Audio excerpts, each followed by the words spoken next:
Ce matin, à l'Assemblée législative de transition, les débats ont porté sur 3 projets de loi.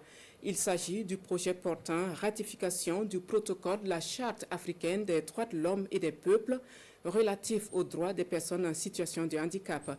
La deuxième loi porte autorisation de ratification de l'accord établissant la Banque de développement Shelter au Burkina. Et la troisième concerne l'autorisation d'acceptation de l'accord de privilèges et immunités de l'Agence internationale de l'énergie atomique. Jean-Eudes Bayala, Yankiteda. Adopté le 29 janvier 2018 à Addis Abeba par le sommet des chefs d'État et de gouvernement, le protocole à la Charte africaine des droits de l'homme et des peuples relatif aux droits des personnes handicapées peut enfin être ratifié par le Burkina Faso.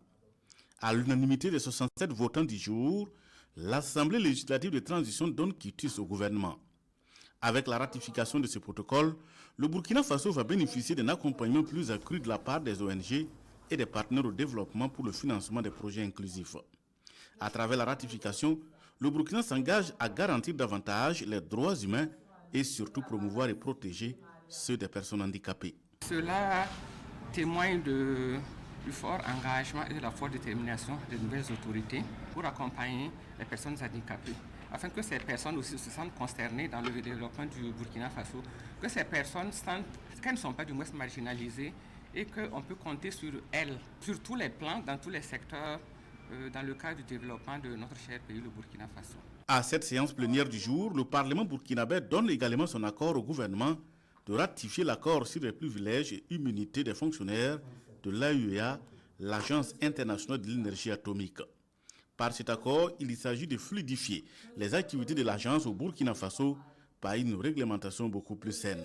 Avec l'adoption de ce projet de loi, et les missions seront effectuées plus facilement. Donc ça ne sera pas des gestions ponctuelles, mais ça sera une gestion définitive.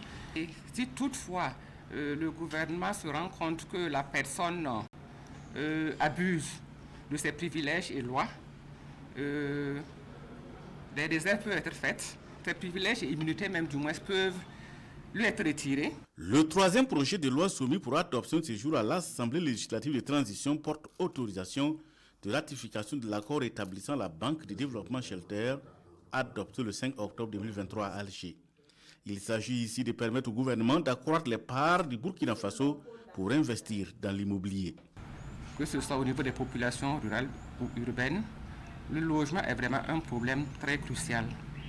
Et le gouvernement travaille à mettre à la disposition des populations des logements décents et surtout à un moindre coût. Et la Banque de développement Shelter vraiment nous permettra de trouver les solutions adéquates à ce problème de logement pour accompagner et le secteur privé. Donc je peux parler des sociétés immobilières, pour accompagner les individus et pour accompagner aussi l'État. Pour cet accord, le président de l'ALT invite le gouvernement à aller vite et bien en vue d'offrir d'autres possibilités au Burkina Faso. Le pays est actionnaire à un taux d'1,20% et Dr Ousmane Boukman souhaite voir le Burkina Faso posséder au moins une part active de plus de 10%.